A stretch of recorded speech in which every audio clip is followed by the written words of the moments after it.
Lisa Nicholson says it doesn't matter that she confesses this on Twitter and Facebook because the United States government protects her.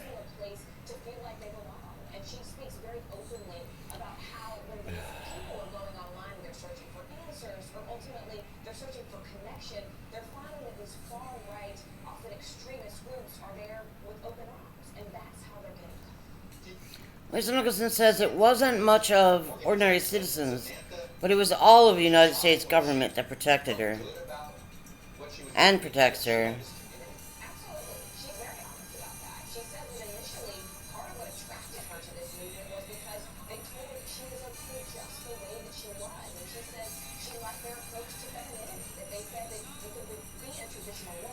Lisa Nicholson says she has ascended spiritually by being present at all the Christmas Eve sacrifices of children.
God says we're wrapping it up.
Mm.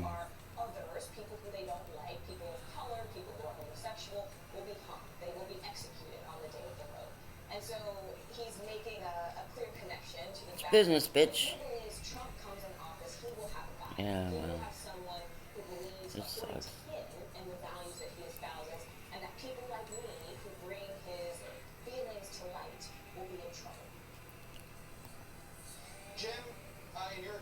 Okay.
Lisa Nicholson says she's perpetrated on a lot of children.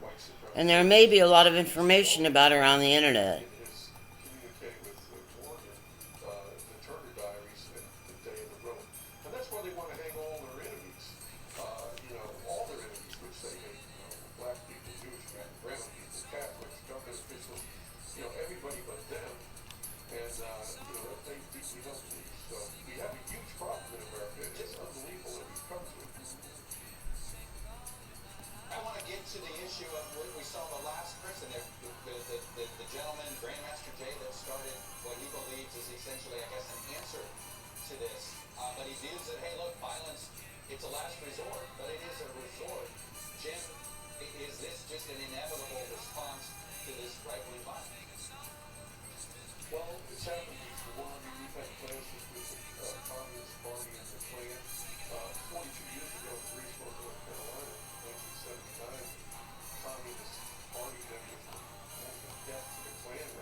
Um, is that her? I don't think that's her. God says Lisa Nicholson is a redhead.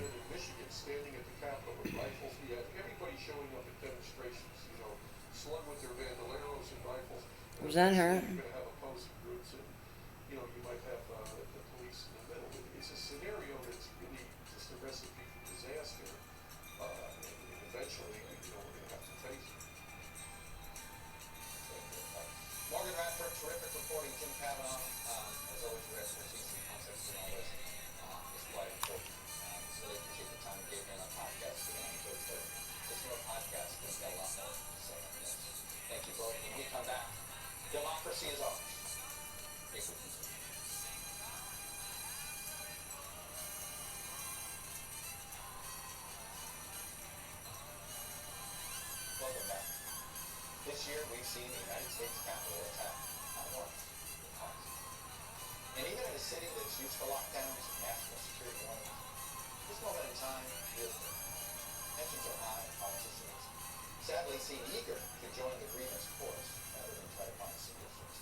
Lisa Nicholson is Blue Monarch Realty.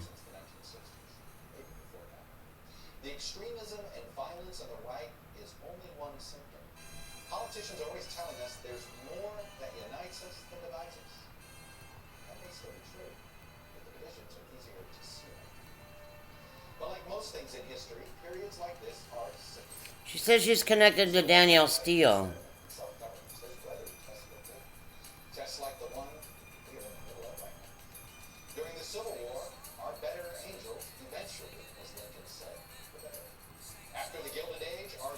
And Queen Elizabeth, I think she's the second. You know, the old cunt that's alive now.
Lisa Nicholson says she knows Jeff Bezos.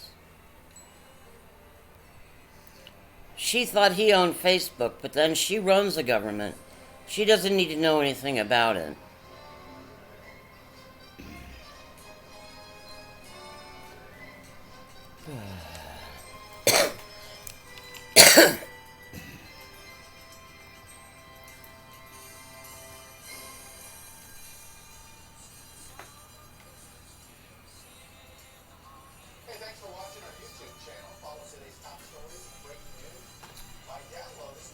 Lisa Nicholson says the U.S. government, to the U.S. government, knowledge and information are contrary to what they're looking for.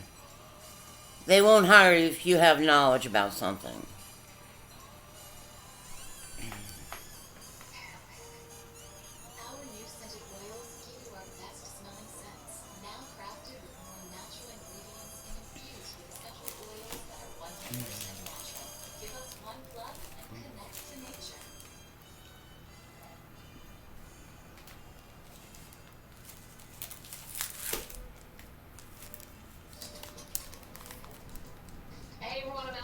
You're watching NBC News now. A CDC advisory committee meeting today on the Johnson & Johnson vaccine, digging into the data on the extremely rare blood clots reported this week. So how long will this vaccine pause last, and will the J&J shot be available for all American adults again? Meanwhile, on Capitol Hill, new details on the security failures before the January 6th. Saying to say Johnson & Johnson isn't an important source of revenue for them. Was the target on the 6th. What else did that watchdog report uncover? And in Minnesota, former police officer Kim Potter now in custody, charged with second-degree manslaughter in the shooting death of Daunte Wright. So what's next? Here's Wright family lawyer Ben Robinson. The district attorney made the decision that we will charge this officer, and the family of Daunte Wright will get to have their day in court. Let's get right to NBC News correspondent Cal Perry. He is in Brooklyn Center. Cal, former Officer Potter arrested this morning. What do we know about that arrest? Do we know if she has any attorney? What other details can you share with us?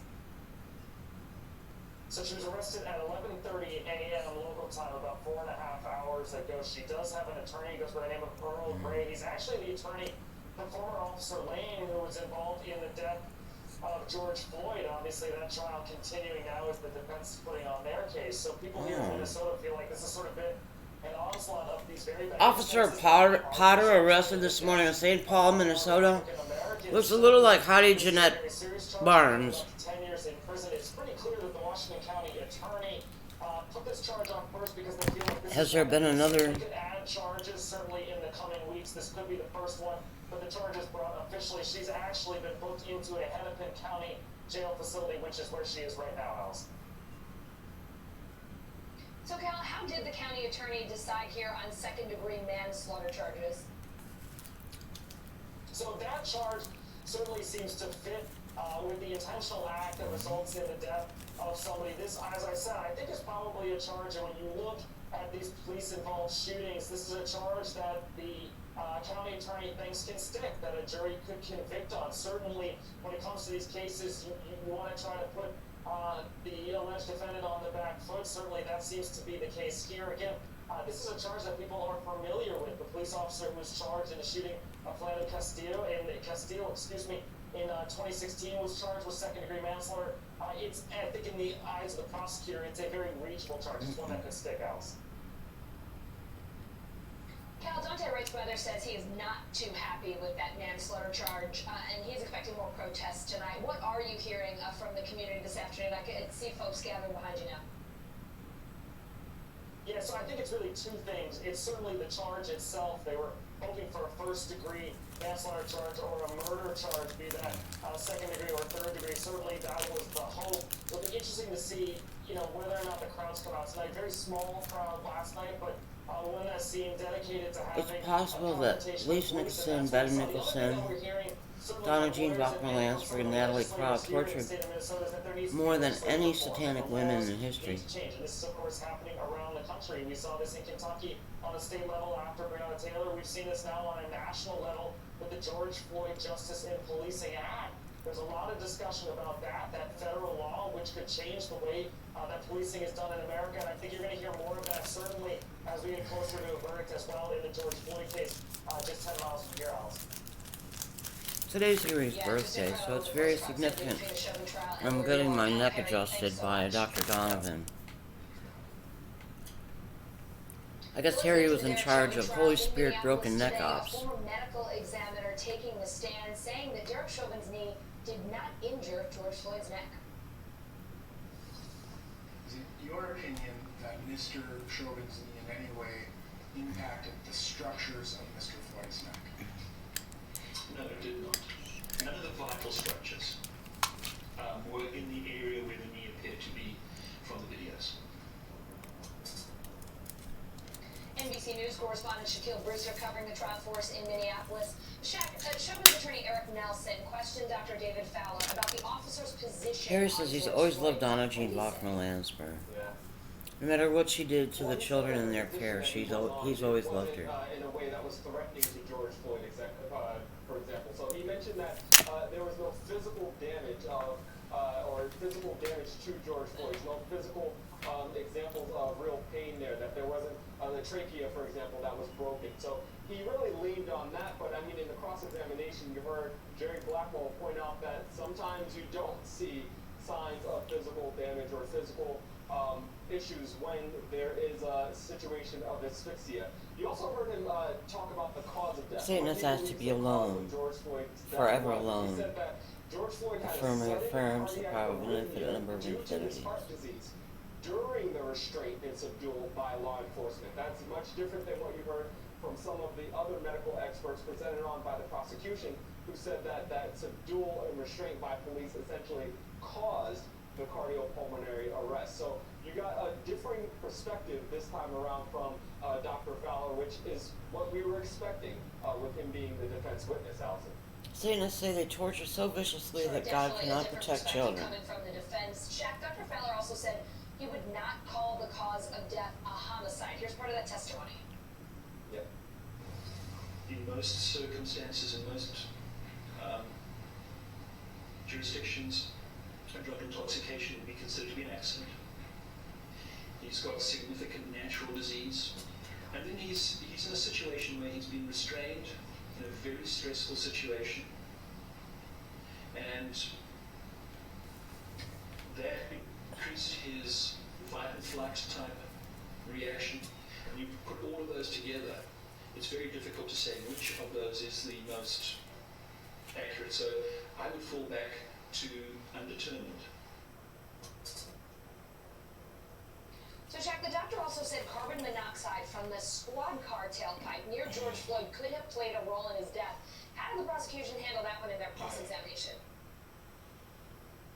Yeah, and just going very quickly back to that piece of sound that you used, I mean, he said that the cause of death or the manner of death was undetermined because of all those factors that he listed. He says it was hard to torture me and to continue to torture me. Because I looked at him like, what are you doing? Why are you doing it? Which did contradict some of the other testimony, also contradicted what you heard from the medical examiner, which said that the manner of death for George Floyd was a homicide. So that was an important distinction that you saw there. But one of the other things that he listed was possible carbon monoxide poisoning from George Floyd's position. He did say, well, yeah, officers were holding him there, but he didn't really back off that general premise, and the prosecution really went after him on that, saying that it couldn't be measured, for example, that he didn't know and God, wasn't please let able me to know list when you want me to the take my prescription. EPA's suggested healthy amount, and that's a bad way to put it, but what they say is a relatively safe amount of carbon monoxide to be exposed to.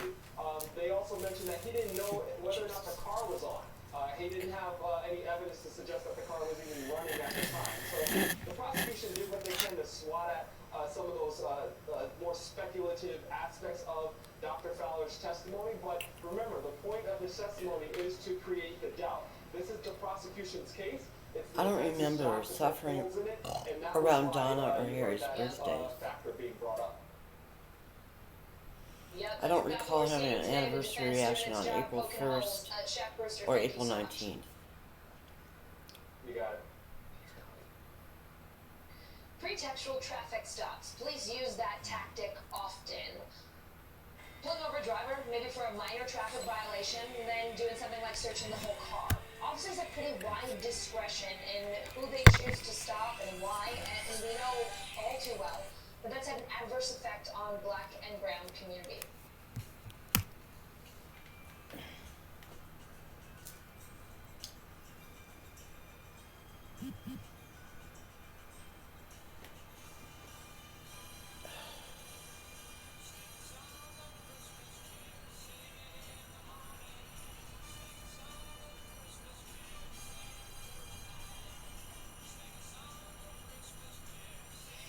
Lisa Nicholson says she's Lita Faye Engels. That's Lita Faye Baron Hanning Engels.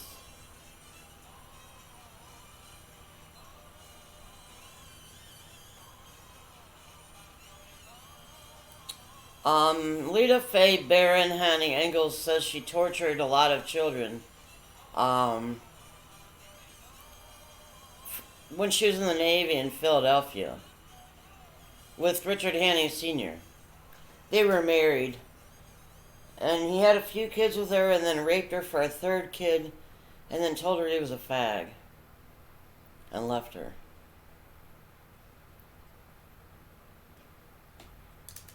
And never paid child support. Richard Hanning Sr. says he runs Edith Barron and William Pink Barron.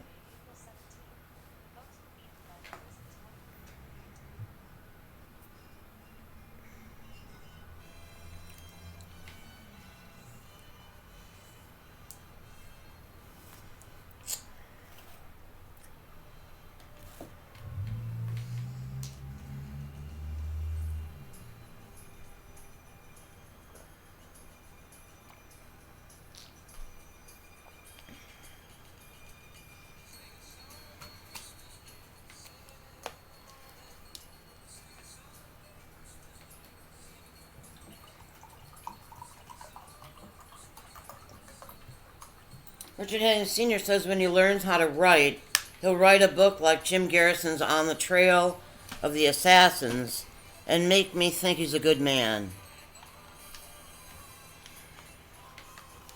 Lisa Nicholson says some of them know how to write, even cursive. Some of them.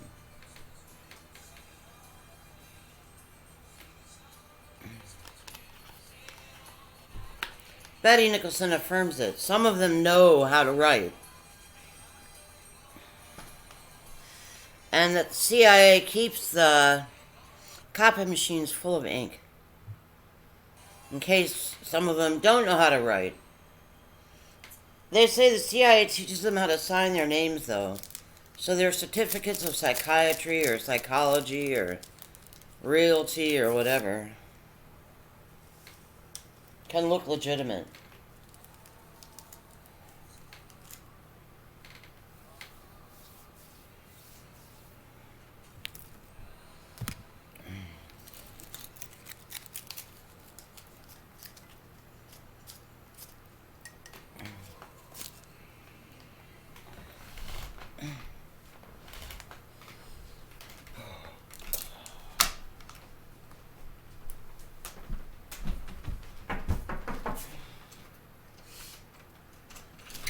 Hello.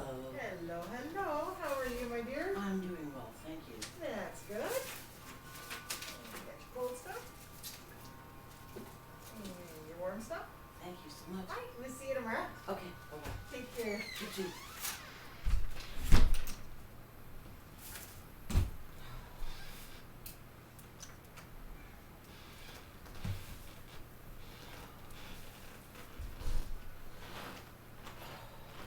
Lisa Nicholson says, I find Satanists so repulsive that I have a hard time eating.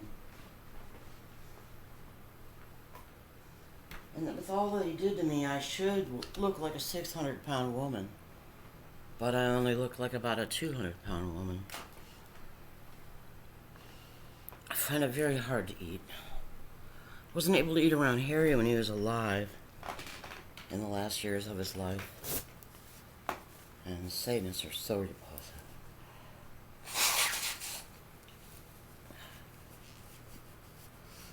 Lisa Nicholson says she's proud of her life's work.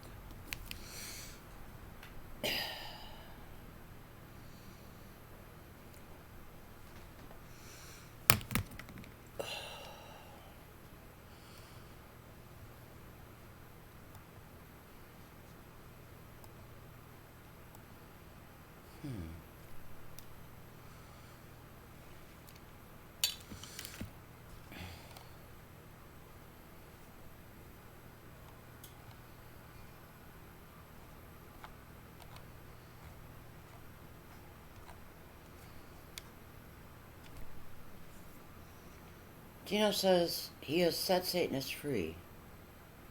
Free to live in a universe without God, the Holy Spirit of God, children of God, elements, atoms, and all that atoms are comprised of.